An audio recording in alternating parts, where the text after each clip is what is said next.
오늘 이제 7번째 강의 시간입니다. 사도 요한이 밤모섬에서 한 음성을 듣습니다. 우리가 나팔소리 같은 음성소리였다라고 말씀을 드렸죠. 자, 그 음성이 무엇인지 알아보려고 이 요한이 몸을 돌이켰을 때, 그때 이 요한의 눈앞에 펼쳐진 광경이 바로 금초대였다. 7금초대였다라는 거죠. 그래서 요한계시록 1장 오늘 본문 12절은 이렇게 기록합니다. 몸을 돌이켜 나에게 말한 음성을 알아보려고 돌이킬 때에 7금초대를 보았는데, 자, 요한이 금초대를 7개의 금초대를 보았다고 말이죠. 자, 이 촛대가 무엇을 의미하는지 성경이 그것을 직접 설명을 해주고 있습니다. 자, 본문 20절을 봅니다. 내가 본 것은 내 오른손에 7별의 비밀과 또 7금초대라. 7별은 7교회의 사자요, 7촛대는 7교회니라 그랬어요. 자, 여기 보면 7별이 7교회의 사자다라고 말하고 있고, 여기 7금초대는 7교회라 그렇게 했습니다. 자, 그러니까 여기서 말하는 7교회의 사자가 뭐냐? 여기에 대해서 많은 사람들이 의문을 갖게 되는데 뒤에 더 구체적으로 설명해 드리겠지만, 이 7교회의 사자는 예수님께서 재림하는 그 재림할 길을 예비하고 예수님이 누구신지를 드러내는 모든 그리스도인들이 바로 여기 사자다라고 우리가 이전 시간에 설명을 해드렸죠. 거기에 대해서는 이따가 잠시 후에 또 원어를 통해서 다시 한번 말씀을 드립니다. 자, 그리고 여기 촛대는 뭐라고 말합니까? 교회라고 이야기하고 있어요. 자, 그리고 여기 촛대 사이에 서 계신 분이 누구십니까? 예수 그리스도예요. 자, 예수 그리스도, 이 장면은 단순히 그냥 하나의 환상으로 지나갈 것이 아니라는 거예요. 다시 말하면 7금초대 사이에 서 계신 이 주님, 이 그리스도가 서 계시는데, 이것은 우리에게 상징하는 것이 뭐냐? 이 교회는 주님의 손에 붙들려 있다고 말하죠. 이 촛대가 이 7금초대 사이에 거니시는 주님을 말하는 것은 바로 교회가 그리스도의 통치 아래에 있다라고 하는 사실을 분명하게 보여주는 계시라 그 말이죠. 그렇습니다. 교회는 주님의 손에 붙들린 공동체라는 사실을 알아야 할 것입니다. 요한계시록 2장 1절에 에베소 교회를 향하여 나타나신 주님의 모습이, 자, 2장 1절에 이렇게 기록이 되어 있습니다. 오른손에 있는 7별을 붙잡고 7금초대 사이를 거니시는 이가 이르시되, 이제 예수님을 이렇게 묘사하는 거예요. 7별을 붙잡고 7금초대 사이를 거니시는 분이 예수님인데, 그 예수님이 말씀하신다고 말이죠. 자, 이것은 교회와 또 그리스도인이 함께 있고, 또 직접 교회와 그리스도인을 누가 통치하신다? 예수 그리스도께서 통치하신다. 예수 그리스도께서 교회를, 또 예수 그리스도께서 성도들을, 그리스도인들을 통치하시고 경영하시고 운행하신다. 바로 그 뜻이라 그 말이죠. 골로새서 1장 18절에 보면 예수 그리스도께서 교회의 머리가 되신다라고 말씀을 기록하고 있지요. 그러므로 예수 그리스도가 교회의 머리라고 한다면 우리는 뭘까요? 예수 그리스도의 몸이고 예수 그리스도의 지체들이다 그 말이죠. 그러니까 몸인 우리는 머리가 되신 예수 그리스도의 통치와 지배를 받아야 된다라는 거죠. 우리의 몸이 있어도 이 손과 발이 각자 지가 움직이고 있는 대로 움직입니까? 머리의 지배를 받잖아요. 여기 손을 올려라 하면 머리에서 지령을 내리면 올라가는 것이고, 그렇다고 말이죠. 그러니까 이 교회의 머리가 그리스도라는 것은 그리스도의 통치, 그리스도의 경영, 그리스도의 운영을 받아야 된다라고 하는 거예요. 그런데 머리는 정상인데 몸이 머리의 통치를 받지 못하는 그 대표적인 병이 있어요. 무슨 병일까요? 파킨슨병이 있죠. 파킨슨병이 뭐예요? 이 병은요, 몸이 내 의지와 내 생각과는 관계없이 막 흔들려요. 이 손 떨고 싶지 않은데 이게 지가 막 떨어요. 이 내 의지로는 야, 이거 손 떨면 안 되는데 참아야지 하는데도 이게 몸이 지 맘대로 막 움직이는 거. 막 손을 떨고 내 의지와 상관없이 몸이 힘이 축 빠지고 내 의지와 상관없이 몸이 점점 굳어가는 병. 그게 파킨슨병이라고 말이죠. 여러분, 오늘날 교회와 그리스도인 가운데 이런 영적인 파킨슨병이 걸린 사람들이 얼마나 많은지 몰라요.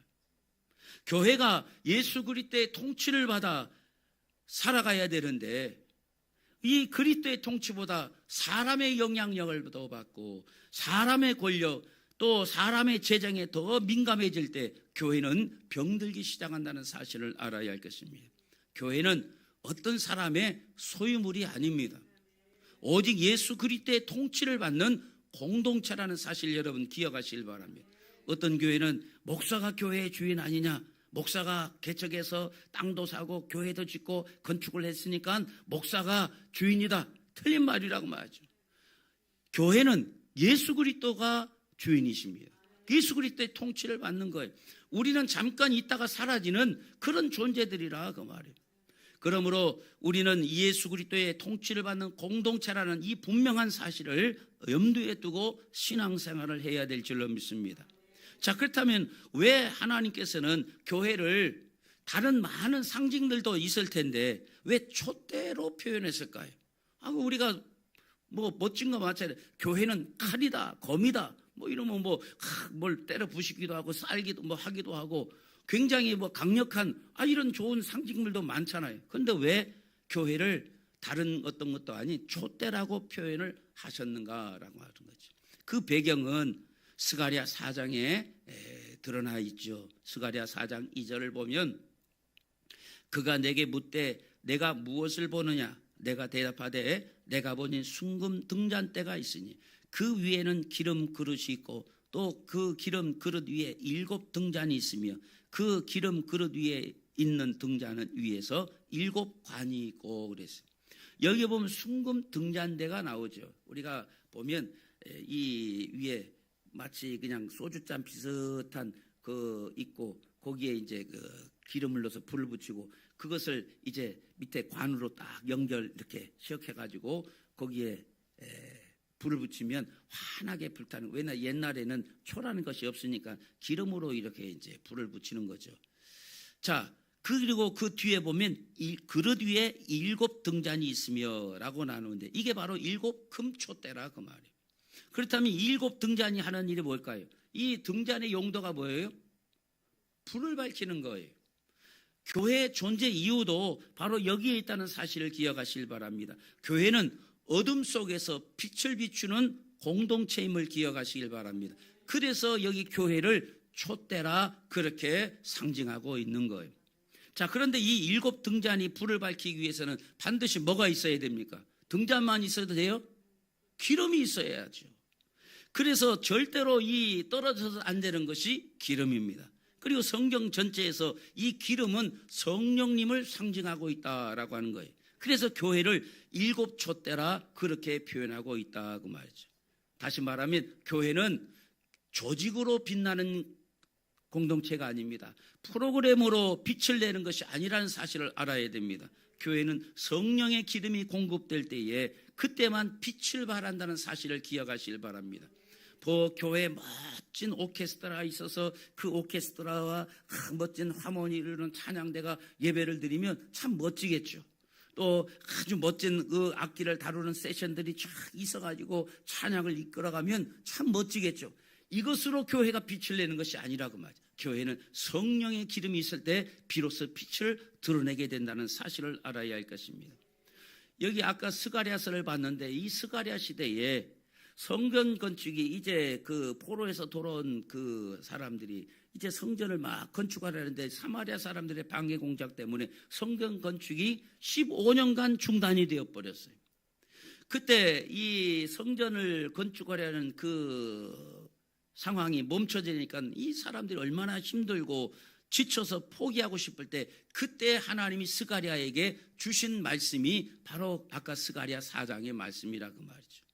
스가랴 4장 6절에 하나님이 이렇게 말씀합니다.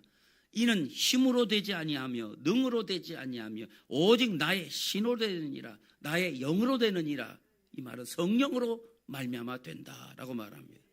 그러니까 스가랴 아까 4장 2절에 봤잖아요. 그 스가랴에게 하나님께서 환상을 보여주시는데 여기 순금 등잔대 또 그릇 위에 7 등잔을 딱 보여주시면서 이제 그것이 이제 하나님의 교회를 상징하는데, 이것은 이 교회를 세우는 일은 이게 힘으로 되는 게 아니다. 왜? 스가랴도 코가 빠졌죠. 이 하나님의 성전을 빨리 재건하고 세워야 되는데 이제 사람들이 15년 동안 성전 건축이 멈춰져 버리니까 이 학계에서 보니까 사람들이 어떻게 전부 성전 건축 멈추고 자기 집 꾸미게 이제 포로에 돌아온 사람들이 자기 집 꾸미고 자기 먹고 사는데 바빠갖고 하나님의 성전은 다 무너져 있는데 그 지을 생각을 이제 안 하는 거예요. 처음에는 성전을 지으려고 막 열심을 냈는데 이 사마리아 사람 방해 공작 때문에 성전 건축이 딱 멈춰지니까 에이 이때나 뭐 우리 먹고 살기 바쁜데 우리 집이나 짓자. 그러면서 학계에 보면 자기들은 판벽한 집에 있으면서 하나님의 집은 황무하였거든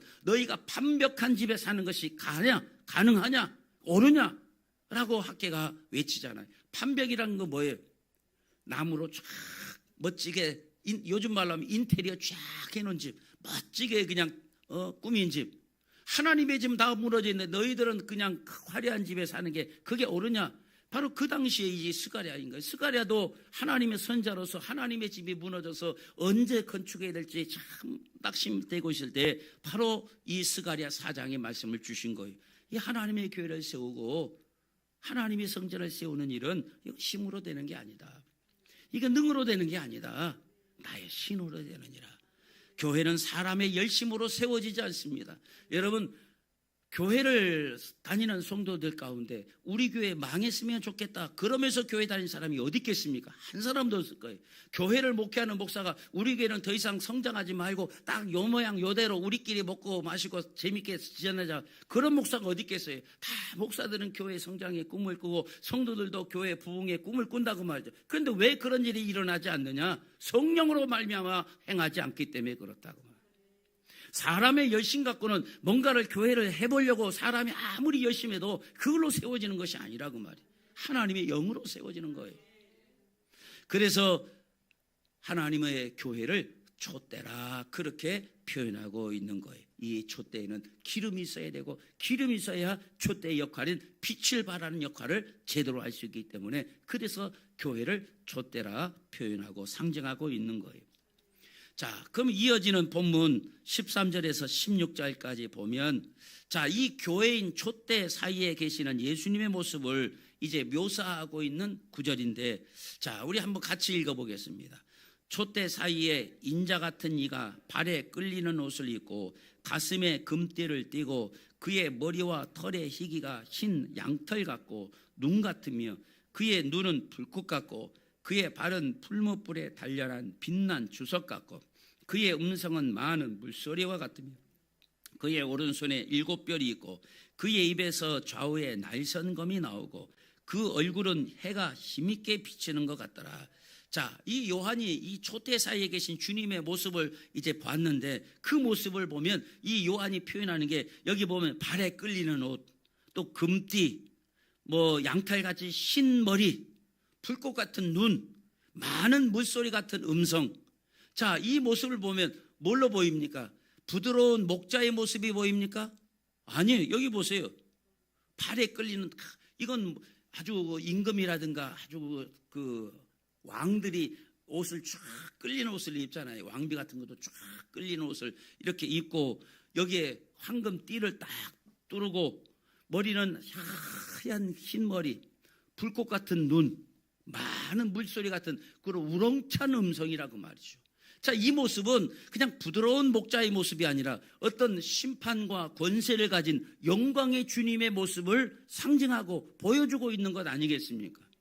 자, 그렇게 이 예수님께서 처음 이 땅에 오실 때는 그냥 마구간에서 초라한 모습으로 그렇게 인자 머리를 곳이 없이 그렇게 이 땅에 사역하다가 그야말로 그 도살장에 끌려간 양과 같이 그렇게 십자가에서 죽으셨지만 이제 다시 오시는 주님, 하늘에 계신 주님은 이 땅의 주님과는 전혀 다르시. 여기 보면 아주 위엄과 권세를 가지고 영광과 존귀를 가지고 마치 이 세상을 심판할 권세를 가진 그 영광의 왕으로서의 모습으로 드러나고 있는 것을 본다라는 거죠. 자, 그런 예수님의 이 주님의 모습을 본 요한 어떻게 반응합니까? 자, 이 예수님의 모습을 본 사도 요한의 반응이 이 17절에 이제 나오는데, 그 17절에 보면 내가 볼 때에 그 발 아래 엎드려 죽은 자 같이 되며 그가 오른손을 내게 얹고 이르시되 두려워하지 말라 나는 처음이요 마지막이니. 여기 보면 이 요한이 너무 놀랐어. 그 화려한 우리가 이 화려한 권세와 영광이 있는 사람이 쫙 나타나면 사람이 어떻습니까? 놀라잖아요. 아주 권세 있는 사람이 이 예배당에, 아니 지금 뭐 여기 이재명 대통령이 문을 열고 안녕하십니까 여기서 예배 드리렀습니다. 놀라 자빠지지 않겠습니까? 이 강심장 김성김 목사도 자빠질 거예요. 그 뒤에 또 트럼프가 쫙 들어오면 놀라 자빠지지 않겠어요? 이 요한이 보니까 이 권세와 영광 가운데 있는 그 주님의 모습을 보니까 요한이 마음속에 아이고 주님 이런 게 아니라 두려움을 느끼는 거예요. 그 권세 앞에 너무 놀라고 두려워. 여기 보면 죽은 자 같이 되었다. 그 정도로 놀랐다고. 그런데 이 죽은 자 같이 된 요한에게 우리 주님이 두 가지 말씀을 들려왔다라고 말합니다. 첫째는 두려워하지 말라라는 음성이고, 또 하나는 나는 처음이고 마지막이니라는 말씀이 들려왔다. 자, 왜 두려워하지 말라는 음성을 우리 주님이 하셨을까요? 우리가 앞에서도 계속 말씀드렸지만 이 요한이 이 밤모섬에 지금 쉽게 말하면 우리말로 귀향이요, 귀향. 유배되어 있는 상태라고 말이죠. 그리고 그 당시는 어떤 상태?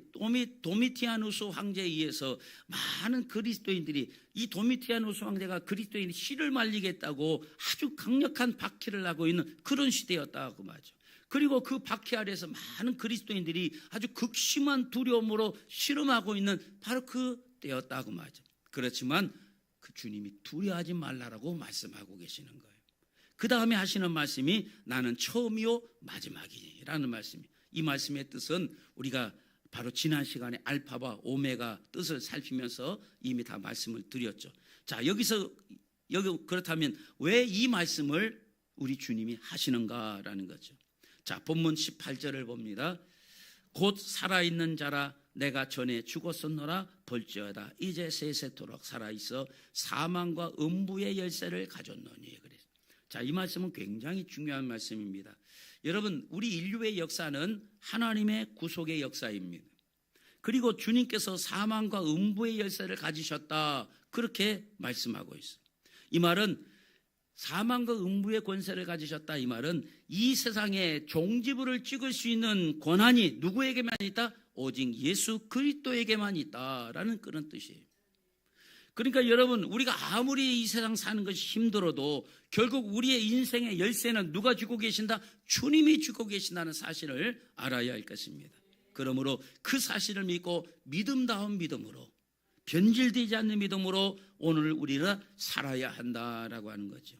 주님께서는 지금도 저와 여러분에게 이렇게 말씀하십니다. 두려워하지 말아라. 나는 처음이요 마지막이다. 나는 지금도 살아있다. 사망과 음부의 열쇠를 내가 가졌다.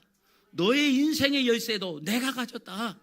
이 주님을 믿고 담대하게 살아가는 저와 여러분 되시기를 주님의 이름으로 축원합니다. 자, 그렇다면 여기 7별의 비밀, 또 그리고 교회에 주시는 이 사명을 우리가 한번 봅니다. 자, 오늘 본문 20절 말씀 우리 함께 살펴보겠습니다. 자, 다 같이 봅니다. 내가 본 것은 내 오른손에 7별의 비밀과 또 7 금촛대라. 7별은 7 교회의 사자요 7 촛대는 7 교회니라. 그랬어요. 요한이 여기 본문에서 본 게 이제 두 가지를 보죠. 하나는 7 별을 봤고 또 하나는 7 금촛대를 봤어요. 자, 7 별은 교회의 사자들을 뜻한다라고 말씀을 드렸잖아요. 자, 그러면 7 금촛대는 7 교회를 또 뜻한다고 말씀드렸어요. 그러니까 7 교회는 7 촛대가 7 교회니까 교회를 말한다는 것은 우리가 이제 쉽게 이해가 됐잖아요. 그럼 여기 7 별, 교회 사자는 누구냐? 누구를 뜻할까요? 목사를 뜻할까요? 장로를 뜻할까요? 사도를 뜻할까요? 여기 헬라어 본문에 나오는 여기 사자, 이 사자는 라이온, 어흥하는 짐승 사자가 아니라 하나님의 말을 전하는 사람, 말을 전하는 사자를 말하죠. 여기 원어로 보면 앙겔로이라고 나옵니다. 헬라어로 앙겔로이라는 것은 첫 번째 뜻이 천사. 그래서 천사를 그 앙겔로, 그 엔젤러스라고 그러잖아요. 이 앙겔로이에서 나온 영어가 이제 엔젤이. 그래서 영어로 천사를 엔젤이라고 그러죠. 이 천사를 헬라어로는 앙겔로라고 말합니다. 자, 그런데 이 사자도 앙겔로이라 그렇게 말한다고 말하죠. 그러니까 천사가 하는 일이 뭐예요? 하나님의 그 뜻을 이렇게 전하는 일들을 심부름꾼으로 일하는 거죠. 자, 그런데 여기 나오는 앙겔로이는 그 천사의 뜻도 있지만 여기 앙겔로이는 오실 길을 예비하는 그리스도인들을 의미하고 있다라는 사실을 알아야 됩니다. 그러니까 지금 현재 예수님께서 오실 길을 예비하는 저와 여러분이, 예수 그리스도의 재림을 준비하는 저와 여러분이 여기서 말하는 사자라는 것을 여러분 기억하시길 바랍니다. 그러니까 예수 그리스도의 재림을 전하는 사람, 알리는 사람, 그게 사자인 거예요. 그러니까 저와 여러분이 말하는, 여기서 말하는 앙겔로이가 되기 위해서는 어떻게 해야 돼요? 그 하나님의 사자가 되기 위해서는 하나님이 통치하시는 그 믿음으로 전환점이 이루어져야 된다는 사실을 기억하시길 바랍니다.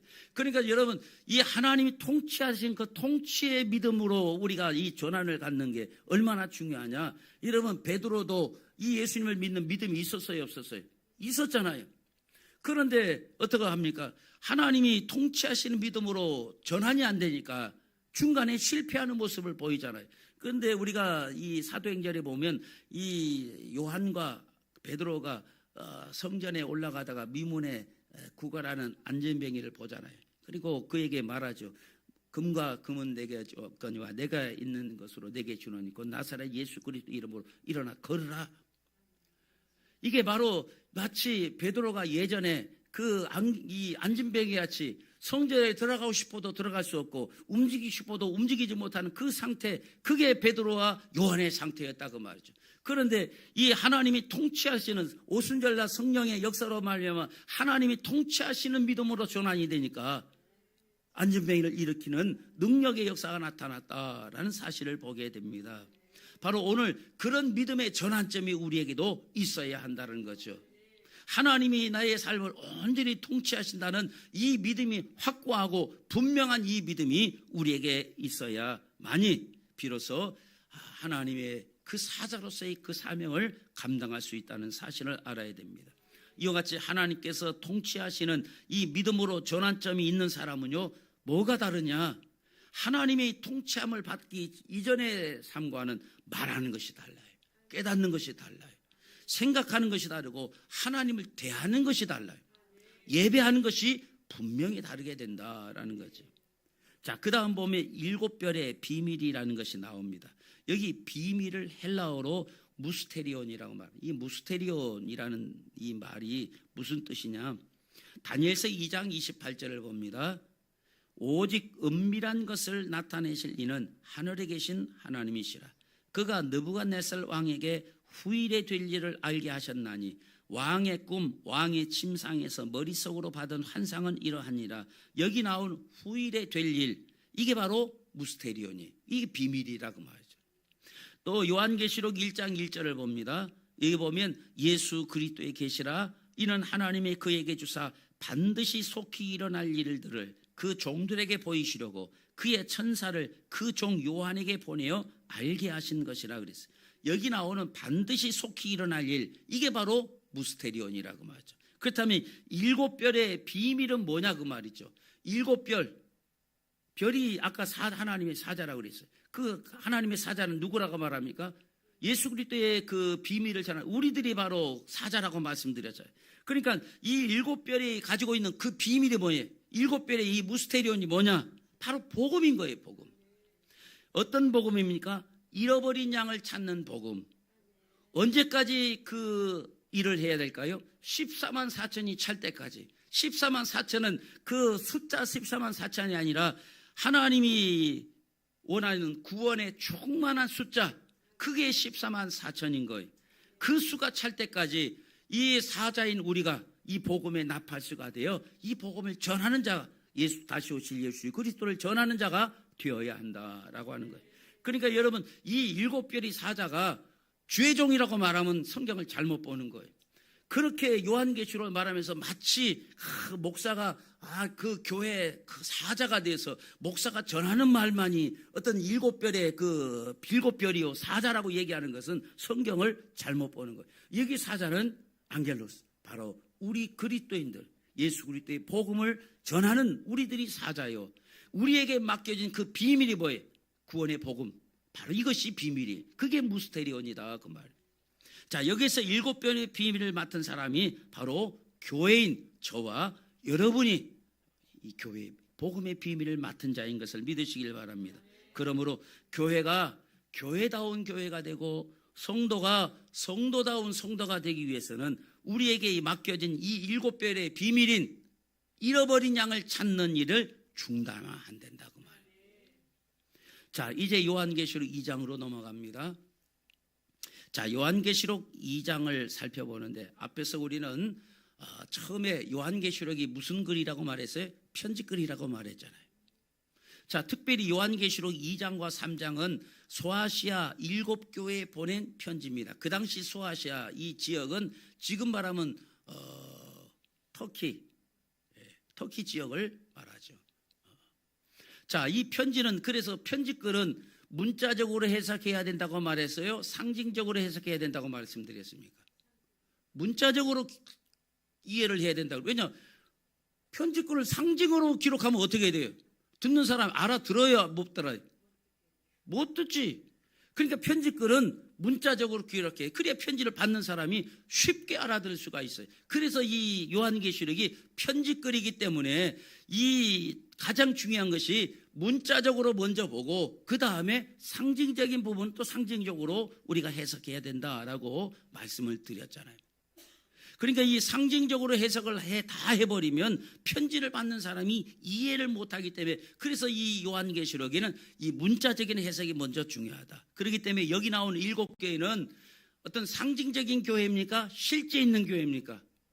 실제적으로 있는 교회인 거예요. 어떤 사람은 7교회가 여러 가지 다양한 교회가 있잖아요. 처음 사랑을 잃어버린 교회, 또 처음에는 잘 믿었다가 나중에는 차가워진 교회, 뭐 라오디게 같이 또 칭찬만 받은 교회에서 이게 앞으로 모든 교회를 상징적으로 보여준다. 그게 아니라고 말이죠. 그 당시 소아시아 이 지역에 실제로 존재했던 교회들에게 보낸 편지인 거예요. 그러면 첫 번째 교회, 이 에베소 교회부터 우리가 이제 살펴봅니다. 자, 이 에베소라고 하는 지역을 먼저 우리가 알아야 될 필요가 있는데 에베소라는 곳은 당시에 아주 유명한 항구 도시였습니다. 지금은 에베소 가보면 항구 도시가 아니에요. 투르키, 여기 소아시아가 다 지금 터키 지역인데 이 7교회가 다 투르키에 있어요. 이 터키 지역에 있다고 말. 그러니까 소아시아 그 성지순례 가면 다 터키 지역만 가도 이 소아시아 7교회를 다 돌아볼 수가 있어요. 자, 근데 에베소가 그 당시에는 항구 도시인데 지금도 에베소 가보면 이게 무슨 항구 도시야, 육지인데 그렇게 말할 거예요. 그러니까 지금 지도를 보면서 성경이 이거 에베소 항구 도시 아니네 그렇게 말하면 안 돼. 왜냐? 2000년 동안 지형이 변했어요. 그러니까 사도 바울 당시 에베소는 항구 도시가 맞아요. 지금도 여러분 서해안에 가면 옛날에는 섬이었고 옛날에는 항구였는데 지금 육지가 된 데가 많잖아요. 서해안 우리가 간척하다 보면 형도 같은 섬은 옛날에 섬이었어요. 저희가 아는 선배가 형도에 살아서 그 집에 한번 놀러 갈 때 배 타고 갔다. 근데 지금은 서해안 다 매립이 돼갖고 형도가 그냥 육지에 있는 산이 돼버렸어요. 그러니까 지형이 2000년 동안 바뀐 거예요. 그러니까 에베소가 지금 가면 육지지만 그 당시에는 그게 항구 도시였다고 말이에요. 그러니까 이 지중해 북쪽에 있는 항구 도시이기 때문에 이 항구 도시의 특징이 뭐예요? 지중해 지역에 있는 모든 문물이라든가 외국인들이 거기서 물물을 교환하고 물자가 들어오고 들어가고 나가는 지역이기 때문에 수많은 인종의 사람들이 모일 수밖에 없죠. 그러니까 이 소아시아에 들어오는 관문이 어떤 셈이니까 인종이 다양하고 언어도 다양하고 문화도 다양한 아주 뒤섞여진 그 지역이 바로 에베소 지역인 거예요. 자, 이 에베소 지역에서 제일 중요한 게 뭘까요? 연합이에요, 연합. 다시 말하면 내 것만 고집하면 그 지역에 돼야 안 돼요. 안 되는 거예요. 내 것이 인정받기 위해서는 다른 사람의 것도 인정해줘요. 왜냐? 모든 사람이 그 당시에는 거기에 뭐 아시아 사람도 물자 하기 위해서 들어오고 다른 지역의 사람도 들어오고 말도 다르고 다 이런 사람이 들어오고 문화인데 우리 문화만 최고고 우리만 최고다 이렇게 말하면 다른 사람과 교류가 할 수가 없는 거예요. 그래서 그 지역에 형성된 문화는 연합의 문화가 있다고 말이죠. 그러니까 내 것을 인정받기 위해서는 다른 사람의 것도 인정해 주는 그런 분위기들이 생겨나는 거죠. 그렇지 않으면 인종 간의 갈등이 일어나잖아요. 나라 간의 다툼이 일어나잖아요. 그러니까 이 에베소 지역은 다양한 인종과 다양한 문화를 가진 사람이 뒤섞여 있는 곳이기 때문에 모든 것을 포용하려는 그런 문화가 많이 있는 곳이 에베소 지역인 거예요. 자, 그럼 그 중에 하나가 내가 믿는 신이 중요하다면 다른 사람이 믿는 신도 존중해 주는 그런 모습이 있을까요, 없을까요? 있죠. 왜냐? 수많은 사람 다 각지에 모인 사람 자기들이 믿는 신을 가지고 왔으니까. 그리고 그 당시에 로마 제국이 유일신이라고 그랬어요? 다신이라고 그랬어요? 다신이 제국에 수많은 신들이 있다고 말이죠. 그러다 보니까 로마 제국이 그 당시에 이 에베소 지역을 지배하고 있기 때문에 로마 제국에 있는 신들이란 신들은 이 에베소에 다 몰려 있는 거예요. 그래서 오는 사람마다 다 자기가 믿는 신들을 가지고 오니까. 그러다 보니까 에베소 사람들은 수많은 아주 신들의 전시장이라고 해도 아마 과언이 아닐 거예요. 자기의 필요에 따라 다양한 신들을 선택할 수가 있겠죠. 자, 그렇다면 그렇게 많은 신들 가운데 가장 인기 있는 신이 어떤 신일까요? 빨리 내 소원 들어주는 신이 제일 인기가 많겠죠. 그러니까 빨리 내 필요를 채워주는 신이 제일 인기가 많겠죠. 나는 지금 여기에서 지금 이 A라는 신을 섬기고 있어. 근데 옆집 사람은 B라는 신을 섬기고 있어. 근데 나는 하는 일이 잘 안 돼. 근데 옆집 사람 보니까 뭐가 잘 돼. 에이, 이거 버리고 나도 그거 섬길랜다. 이게 쉽게 신앙의 변동이 많아지는 거라고 말이죠. 그러니까 아담이 이 지역에는 이 신상을 파는 그 상점이 발달할 수밖에 없는 거예요. 야, 우리 집은 나 요번에 잘 돼서 우리 아들도 무슨 스님 섬기는데 나는 이 스님 섬겨. 에이, 그럼 난 이거 오래도록 이거 기도했는데도 안 들어오니까 이거 버리고 나도 그거 섬길랜다 하고 그 사람 섬기는 그 신상을 사려고 가게에 가서 이 사람이 있는 그 신상을 갖다가 집에 놓고 그때부터 이제 나 이 신을 섬기는 거라고 말이에요. 자, 그러니까 에베소 사람들은 필요에 따라서 신들을 여러 가지로 선택할 수 있는 그런 상황이라고 말이죠. 그러니까 이 여러 가지 신상을 파는 가게에 가서 보면 각종 신상들이 쫙 있어가지고 사람들이 선택을 하는 모습을 볼 수가 있죠. 그래서 그 신상들이 진열이 되어 있는 거예요. 그게 이제 그 당시 에베소 지역의 풍습이요 문화였다라는 거예요. 그런데 그렇게 신들이 많이 있으니까 이 모든 신을 다 섬길 수 있느냐? 그건 아니에요. 에베소에 민회라고 있어요. 민회라는 것은 지금의 이제 뭐 국회 비슷하게, 시위에 비슷하게 그 원로들이 모여서 그 에베소 지역에 어떤 정책을 만들어내는 그 민회가 있는데 그 민회에서 이 에베소 지역에 많은 신들이 있지만 이 에베소 지역의 주된 신을 하나 딱 정합니다. 그 주된 신을 정했는데 그 신이 바로 사도행전 19장에 나오는 달의 신이요 사냥의 신이요 처녀들의 수호신이요 출산과 토지의 비옥함을 주관하는 처녀신 아데미라는 신이 바로 이 에베소 지역의 주신으로 딱 이제 정하게 되어진 거예요. 그래서 에베소 지역은 수많은 신을 섬기지만 제일 중요한 이 주신으로 아데미 신을 섬기기로 했으니까 모든 사람들이 자신의 자기의 섬기고 싶은 신을 섬기면서도 이 아데미 신은 반드시 주신으로 또 섬겨야만 하는 거라고 말이죠. 자, 그래서 이 아데미 신이 아까 사냥의 신이고 풍요의 신이면서 또 처녀 신이라고 말씀드렸어요. 이 아데미 신전에는 아데미 신을 위한 사제들, 여자 사제들이 1000명이나 있어요.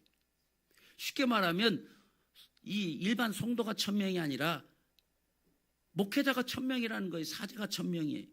그러니 아데미 신을 섬기는 사람이 얼마나 많겠어요. 그런데 이 아데미 신전에 이 1000명이나 되는 왜 여자 사제가 필요하냐? 물론 아데미 신을 섬기는 사람이 많아서 사제도 많았겠지만 독특한 제사 방식 때문에 그렇다고 말이죠.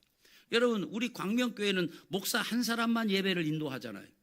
그런데 아데미 신전에는 사제 한 사람이 한 사람의 제사만 인도할 수 있어요. 자, 그럴 수밖에 없는 것이 그 아데미 신을 섬기는 그 신의 예배하는 방식, 제사 방식이 뭐냐면 그 여자 사제들과 성관계를 하는 게 그게 그 예배예요. 제사라고 말하죠. 왜냐? 아데미 신이 처녀 신이기 때문에 이 아데미 신이 가장 좋아하는 게 성관계이기 때문에 그 아데미 신을 기쁘게 하기 위해서 그 일을 하는 거예요. 그러니까 예배를 드리기 위해서, 제사를 드리기 위해서 200명이 250명이 왔다 하면 사제가 몇 명이 필요해요? 250명이 사제가 필요한 거예요. 그러니까 좋게 말하면 여자 사제지만 다른 말로 신전의 창녀들이와 같다 그 말인 거죠. 그렇다면 이 아데미 신전에는 제사를 남자만 드릴까요? 여자도 드릴까요? 아데미 신이니까 여신이니까 여자도 또 그 신을 섬기기 위해서 갈 거 아니에요. 그러니까 여기서 생긴 게 뭐예요? 그게 거기서부터 동성애가 또 생기는 거예요. 여자 사제와 여자들이 또 관계를 맺어야 되니까 그래서 동성애가 생기는 거예요. 그러다가 물론 나중에는 여자들을 위하여 남자 사제를 또 세우기도 했지만 이게 역사적으로 다 있는 거예요. 이렇게 사람들의 신앙의 어떤 전환점이 없이 육체의 본성만 따르게 되면 이렇게 한없이 타락하게 되어지는 것을 보게 되어집니다. 그게 바로 이 에베소 지역에 세워진 에베소 교회가 뒤에 갈수록 이제 이렇게 책망으로 나간 이유가, 처음 사랑을 잃어버린 이유가 결국 그들이 믿음으로 시작했지만 이와 같이 이 에베소 지역의 그 문화를 이기지 못하고 결국 본성을 따라갔던 그 영향이 있었던 것을 보게 됩니다. 여러분, 저와 여러분이 사는 이 세상도 마찬가지 아닙니까?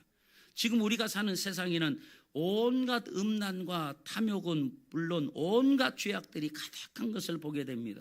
그렇기 때문에 저와 여러분은 주님 아니면 안 되는 것이고 반드시 하나님이 통치하시는 이 믿음의 전환점이 반드시 우리가 있어야 될 줄로 믿습니다. 이제 말씀을 맺습니다. 주님은 지금도 촛대 사이를 거닐고 계십니다. 하나님의 교회를 통치하신다고 말이죠. 교회를 붙들고 계십니다. 그리고 말씀합니다. 두려워할 마라. 나는 처음이요 마지막이다. 내 인생의 열쇠를 내가 가지고 있다. 이 주님의 통치를 기쁨으로 받아들이는 우리의 교회, 또 우리 모든 공동체, 성령의 기름으로 빛을 밝히는 교회가 다 되시기를 주님의 이름으로 간절히 축원을 드립니다.